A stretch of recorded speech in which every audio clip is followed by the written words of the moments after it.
Allah Subhanahu wa taala berfirman di dalam surat Al-Baqarah ayat 220. Fi dunya wal akhirah. Baik dalam kehidupan dunia atau akhirah. Wa yas'alunaka 'anil yatama. Mereka bertanya kepada engkau Muhammad tentang anak-anak yatim. Qul islahul lahum khair, katakanlah memperbaiki keadaan mereka itu suatu kebaikan. Wa in tukhalituhum fa ikhwanukum, dan apabila kalian mempergauli mereka, ya artinya diajak hidup bareng di dalam rumahnya, ya, maka fa ikhwanukum, mereka adalah saudara-saudaramu.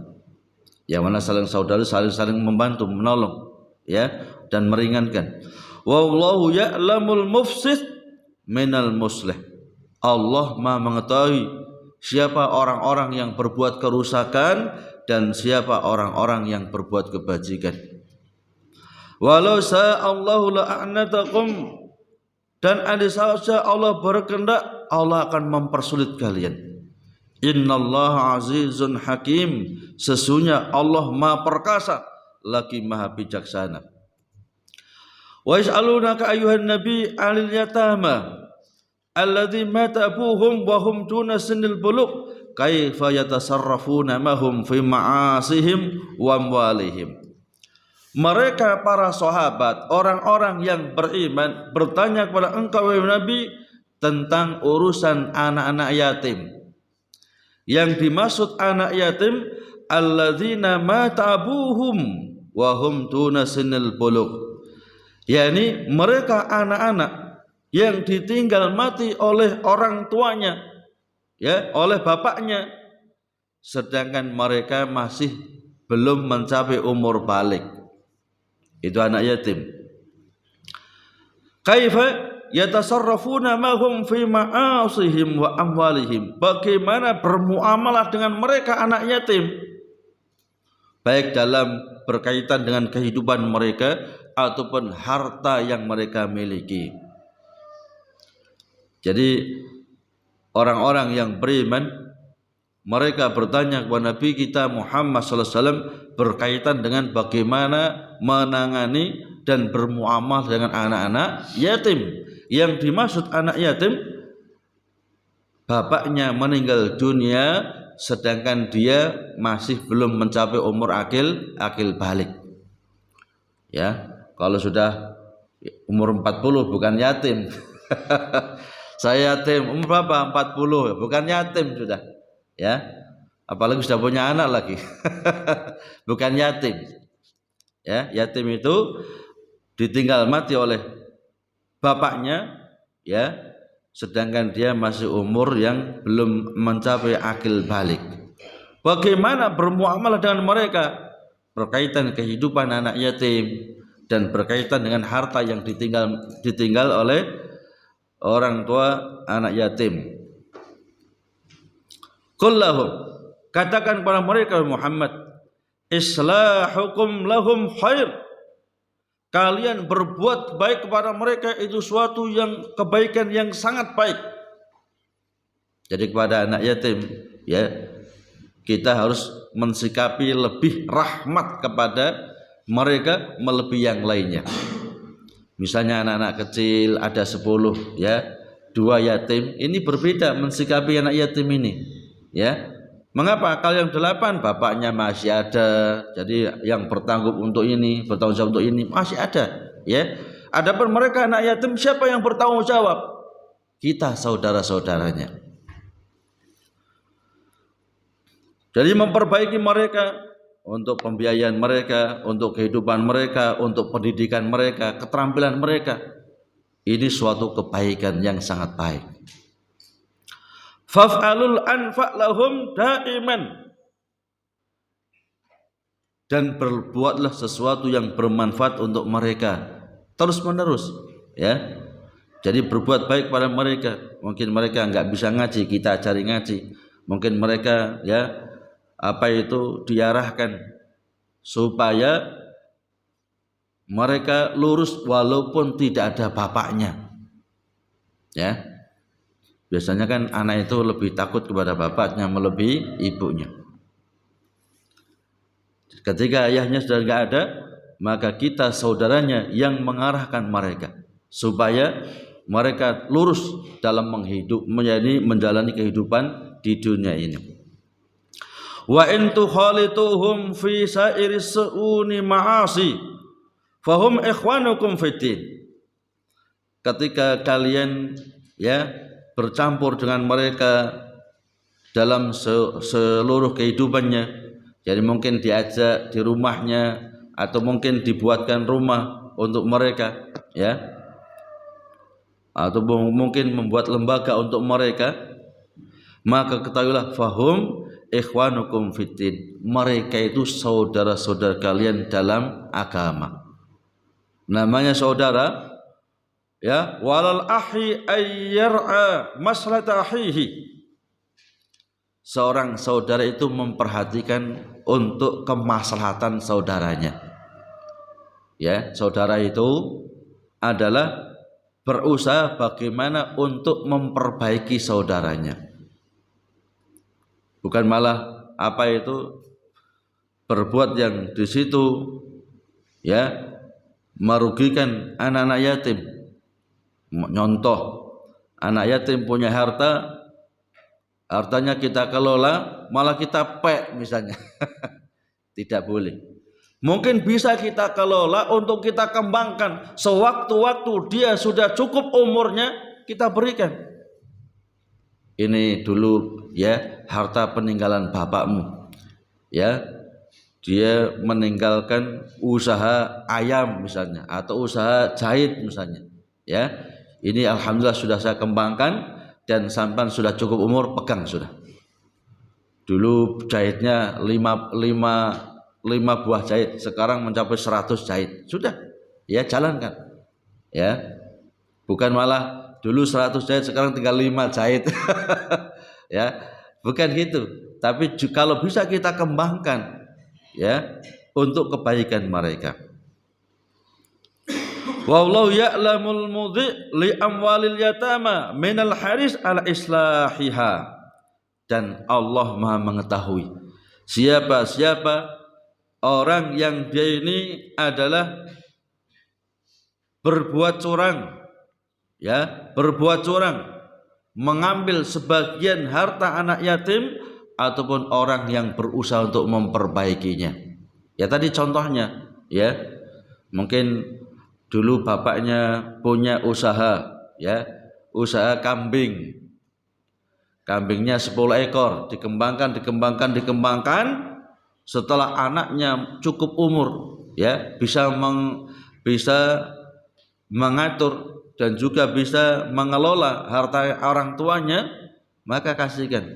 Dulu tinggalan bapakmu 5 ekor kambing, sekarang alhamdulillah jadi 200 kambing sudah.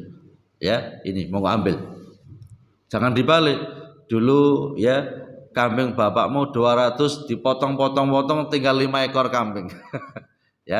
Jadi Allah Maha mengetahui siapa orang-orang yang mereka itu berbuat aniaya kepada anak yatim, dan siapa orang yang memperbaiki keadaan mereka. Walau sa'allahu la dhayyaqa wa saqqa 'alaikum bi tahrimil muhalatah. Innallaha 'azizun fi mulkihi, hakimun fi khalqihi wa tadbirihi wa tasri'ihi. Dan andai saja Allah berkehendak, Allah akan sulitkan. Allah akan sulitkan atas kalian dengan Allah haramkan atas kalian untuk bergaul dengan mereka anak-anak yatim. Jadi enggak boleh untuk mengelola hartanya, enggak boleh macam-macam, Tapi Allah berikan kemudahan. Ketika anak yatim, seorang anak yang belum mencapai umur akil balik ditinggal mati oleh ayahnya, sedangkan ayahnya punya peninggalan harta, maka dikembangkan. Ketika sudah cukup umurnya, maka kasihkan kepada yang berhak. Allah Maha perkasa. Allah juga Maha menghakimi. aturan-aturan, hukum-hukum yang dibuat oleh Allah sesuai dengan kemampuan seorang manusia, makhluknya. Ayat yang ke-221, wala tankihul musyrikati hatta yu'minna, dan jangan sekali-kali engkau menikahi wanita-wanita musyrik hatta yu'minna, sampai dia ini betul-betul telah beriman. Wala ammatun mu'minatun khairun mim musyrikatin walau a'jabatkum. Seorang budak wanita yang beriman itu lebih baik dibandingkan seorang wanita musyrik walaupun menakjubkan kamu. Ya. Orangnya, wanita ini musyrik, cantiknya luar biasa, hartanya banyak, ya. Dan dia termasuk keturunan orang yang tokoh, misalnya macam-macam. Itu enggak ada nilainya di hadapan Allah sedikit pun. Ya. Semuanya itu terkalahkan dengan keimanan. Ya. Makanya Allah berfirman, seorang wanita yang mukmin, bahkan budak lagi, itu lebih baik dibandingkan wanita musyrik walaupun dia itu sangat menakjubkan kamu, kecantikannya, hartanya, ataupun mungkin ya nasab keturunannya, ya, karena nasabnya dilihat bukan dari sisi agama, dari sisi pangkat misalnya, ya, ini anaknya jenderal tapi musyrik, ya, misalnya gitu. Wala tunkihul musyrikina hatta yu'minu, dan jangan nikahkan anak-anak perempuanmu, ya, dengan laki-laki musyrik walaupun dia itu sangat menakjubkan kamu. Ya. Dia ganteng, kaya lagi, ya, punya jabatan tinggi lagi misalnya. Jangan nikahkan anak dan dia. Walaupun ya hartanya menakjubkan kamu, jabatannya menakjubkan kamu, atau mungkin penampilannya menakjubkan kamu. Kadang-kadang kan kita kalau milih mantu kan nggak mikir gitu kan. Yang penting bawa mobil Pajero, ya, pakai sepatu dan macam-macam, nggak mikir sudah. Apa agamanya nggak ngerti sudah. Ya, datang ngelamar, oh iya sudah beres, langsung cocok, nggak ditanya, ya. Bahkan kadang-kadang nggak tahu di mana rumah mantunya ini, nggak tahu dia. Begitu minggat mantunya, kelabaan cari di mana, dia nggak pernah tanya di mana rumahnya, anak siapa. Yang penting penampilan perlente diterima sudah. Dan ini kadang-kadang terjadi, masya Allah, ya. Contoh pernah terjadi, ya, di Madura, seorang dokter ganteng lagi, ya, nggak ditanya di mana rumahnya, ya. Nikah, setelah nikah baru beberapa bulan pulang sudah, dan nggak pernah balik sampai istrinya gila, masya Allah. Dan ini betul-betul terjadi. Kita kadang-kadang tergiur dengan itu semuanya, nggak tanya secara detail sudah, di mana rumahnya, anaknya siapa, macam-macam nggak tanya sudah. Yang penting ini dokter sudah, ini yang penting ini ya punya pangkat ini macam-macam, nggak dilihat yang lainnya. Maka Allah peringatkan kepada kita, ya, bahwasanya seorang budak wanita yang beriman itu jauh lebih baik dibandingkan wanita musyrik walaupun menakjubkan kamu. Laki-laki, budak laki-laki yang beriman itu jauh lebih baik dibandingkan laki-laki musyrik walaupun menakjubkan kamu.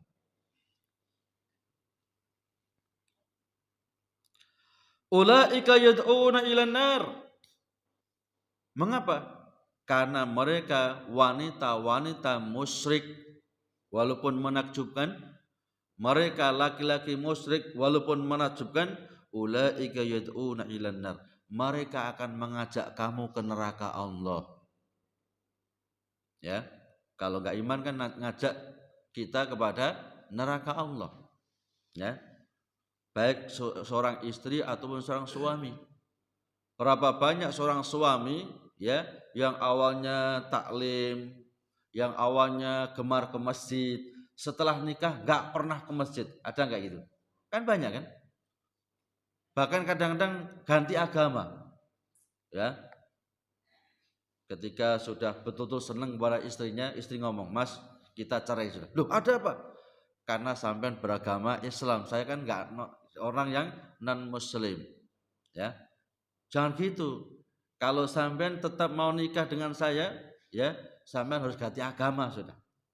Ya, sehingga dengan rela hati, dengan ikhlas ganti agama dari muslim menjadi non muslim, dan banyak terjadi semacam itu.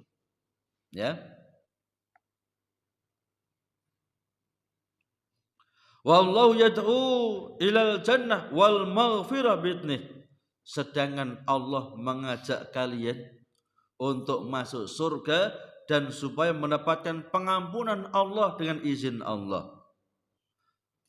Yubayyinu ayatihi linnas. Allah jelaskan ayat-ayatnya ini kepada manusia la'allahum yatadakkarun, agar mereka ingat ya akan kebesaran Allah Subhanahu wa taala. Wala tatajawwaju ayyuhal muslimun al musyrikat abidatil awsan hatta yadkhulna fil Islam. Jangan sekali-kali kalian laki-laki muslim menikahi wanita-wanita musyrik, wanita-wanita yang menyembah berhala, baik itu berhala kuburan atau mungkin batu atau mungkin keris atau mungkin pohon. Nah, berhala itu umum, ya. Berhala itu bisa berupa kuburan, berhala itu bisa berupa keris, jimat, sikep, berhala itu bisa berupa pohon yang dikeramatkan atau batu yang dikeramatkan. Ya. Segala sesuatu yang disembah selain Allah itu berhala. Hatta yadkhulna fil Islam, sampai dia benar-benar masuk dalam agama Islam. Ya. Enggak bergantung pada jimatnya, sikapnya, ya, kepada sesembahan-sesembahan selain Allah Subhanahu wa taala. Wa'lamu anna imra'atan mamlukatan la malalaha wala hasaba mu'minatan billah khairan min musyrikah, ya min imra'atin musyrikah wa in a'jabatkum al musyrikatul khirah. Ya, ketahuilah bahwasanya wanita yang beriman walaupun dia seorang budak, la malalaha, dia tidak punya harta, wala hasaba, dia juga enggak punya nasab. Ya, artinya enggak punya nasab, tapi nasabnya enggak seperti yang kita harapkan. Ya, harapan kita kan nasabnya ini tokoh-tokoh kan gitu kan. Ya, orang-orang yang punya nasab yang mulia menurut perkiraan kita, bukan menurut syar'i. Mereka mu'minatan billah, beriman kepada Allah, khairun min imratin musyrikatin, itu jauh lebih baik dibandingkan wanita musyrik, walaupun wanita musyrik yang hurrah, yang merdeka itu menakjubkan kalian.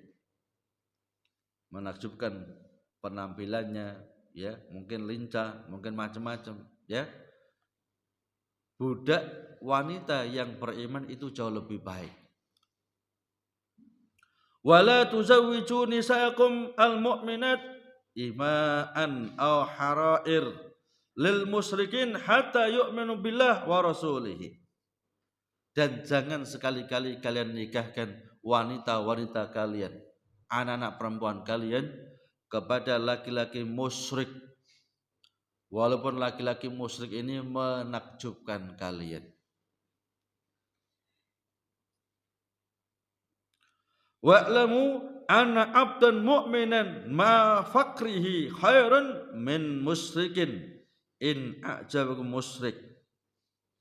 Karena ketahuilah, seorang laki-laki yang budak itu lebih baik dibandingkan laki-laki yang merdeka, ya, sedangkan dia orang yang musyrik.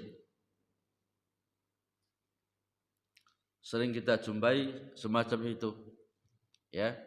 Ayah ibunya muslim, di KTP-nya Islam, anaknya juga dalam KTP-nya Islam, tapi mantunya non muslim, ya. Maka saya jelaskan, seorang laki-laki muslim, saya ulangi, seorang laki-laki muslim hukumnya sah ketika menikahi wanita non muslim dari kalangan ahli kitab Yahudi dan Nasrani. Tetapi seorang wanita muslimah batal nikahnya ketika menikah dengan laki-laki non muslim dari kalangan ahli kitab Yahudi dan Nasrani. Bisa paham ya? Jadi kalau laki-laki muslim menikah dengan wanita Yahudi Nasrani itu masih sah, bukan zina maksudnya, selama wanita yang menjaga kehormatannya. Adapun wanita muslimah, seluruh ulama kita sepakat batal nikahnya ketika nikah dengan laki-laki non muslim baik Yahudi ataupun Nasrani. Artinya zina. Ya, dalam syariat dihukumi zina, bukan rumah tangga yang benar. Ya, perzinahan. Bagaimana anak-anaknya? Ya, anak hasil perzinahan. Ya. Makanya perlu difahami hukum semacam ini. Karena kadang-kadang kita itu ya nggak memperhatikan masalah agamanya. Yang penting pakai mobil, yang punya rumah, yang penting punya pekerjaan dan macam-macam. Ya. Cuman bagi laki-laki muslim, walaupun dia boleh menikah dengan wanita ahlul kitab, mengapa harus cari wanita ahlul kitab? Wong muslimahnya banyak kok. Ya kan? Muslimahnya lo banyak. Ya, mau yang model apapun banyak, ya kan? Stok kita di Indonesia ini banyak luar biasa. Ya, mengapa harus cari-cari yang berbahaya nanti bagi kita di akhir kita nanti? Jika pernah Muawiyah yang beliau menjadi gubernur di negeri Syam waktu itu, Syam ini kalau sekarang Syria, ya. Muawiyah menjadi gubernur di Syam waktu itu, ya. Sedangkan Amirul Mukminin adalah Umar ibn Khattab. Jadi kekuasaan Islam itu beberapa negara, bukan hanya satu negara, ya, beberapa negara. Bahkan Islam pernah menguasai sepertiga dunia, dan itu belum pernah belum pernah dicapai oleh agama-agama selain Islam. Ya, sepertiga dunia pernah dikuasai oleh Islam, ya, termasuk Andalusia, sekarang disebut dengan Spanyol, ya. Spanyol itu di Eropa kan, itu di bawah kekuasaan kita kaum muslimin, ya. Makanya orang-orang kafir barat berusaha seoptimal mungkin jangan sampai muslim sekarang itu seperti muslim di zaman dahulu, ya. Muslim di zaman dahulu mereka menguasai dunia, ya. Mereka bisa mengalahkan Romawi lo kalah, ya. Mereka juga mengalahkan negeri Irak, karena negeri Irak, ya, itu negeri yang adidaya bersama dengan Romawi waktu itu, ya. Jadi di masa Nabi kita Muhammad SAW, negara adidaya seluruh dunia itu dua, negeri Romawi dan negara Irak, ya. Kedua-duanya ditaklukkan, ya, dikalahkan oleh kita kaum muslim. Bahkan peperangan antara negeri Romawi dengan kita kaum muslimin itu enggak masuk akal, ya. Jumlah pasukan Romawi itu 1,5 juta, ya, dengan benteng begitu hebatnya itu. Pasukan mereka 1,5 juta dengan senjata yang komplit. Pasukan kaum muslimin hanya 30.000. Bayangkan, 1,5 juta pasukan berhadapan dengan 30.000, itu dimenangkan kaum muslimin, kan nggak masuk akal kan? 1 banding berapa itu? Ya, 1 banding 5, ya, 50. 1 banding 50. Masya Allah. Tapi sejarah itu kan nggak pernah muncul di TV, kan nggak pernah muncul kan. Kita bisa tahu dengan melihat tarikh-tarikh, ya, sejarah-sejarah yang ditulis oleh para ulama-ulama kita, ya. Jadi nggak pernah terjadi, ya, bagaimana hebatnya kaum muslimin, hebatnya Khalid ibn Walid, hebatnya Ali ibn Abi Thalib, ya. Ali ibn Abi Thalib itu dalam medan perang nggak pernah kalah, ya, nggak pernah kalah. Seumur-umur hidup itu nggak pernah kalah. Termasuk Khalid ibn Walid, ya. Jadi Khalid ibn Walid ini luar biasa, ya, jenderal panglima perang kaum muslimin yang namanya disegani, ya, oleh lawan ataupun kawan. Ketika di zaman Umar, karena khawatir nanti, ya, manusia berlebihan hulu, berlebihan sehingga sampai mengkutuskan Khalid ibn Walid, maka Khalid ibn Walid diberhentikan oleh Umar ibn Khattab menjadi jenderal, diberhentikan, ya. Kemudian diangkat jenderal yang baru. Itu pun nggak ngambul itu, ya. Selama bertahun-tahun, ya, menjadi jenderal sejak zaman Nabi ada, masih hidup, ya. Khalid ibn Walid kan jadi jenderal semasa Nabi masih hidup sampai ketika Umar ibn Khattab. Karena dalam perang ini Khalid nggak pernah kalah itu, ya, nggak pernah kalah. Bahkan satu lawan satu dengan jenderal yang dari Iran, ya, yang gedenya luar biasa itu, Khalid tetap menang, ya. Pada jenderal ditakuti semua orang, ya. Satu jenderal dengan 10 orang nggak ada apa-apa, dihabisi semuanya. 20 orang dihabisi semuanya. Langsung ditantang satu lawan satu dengan Khalid, ya, ibn Walid, ya. Dan itu dimenangkan oleh Khalid ibn Walid, luar biasa. Jadi begitu jenderalnya mati langsung down semuanya pasukannya, ya. Walaupun negara adidaya waktu itu mereka bisa dikalahkan dengan sangat mudah. Ketika Khalid, ya, diturunkan dari jabatannya dari seorang jenderal menjadi pasukan biasa, Khalid tetap ikhlas itu, tetap berperang.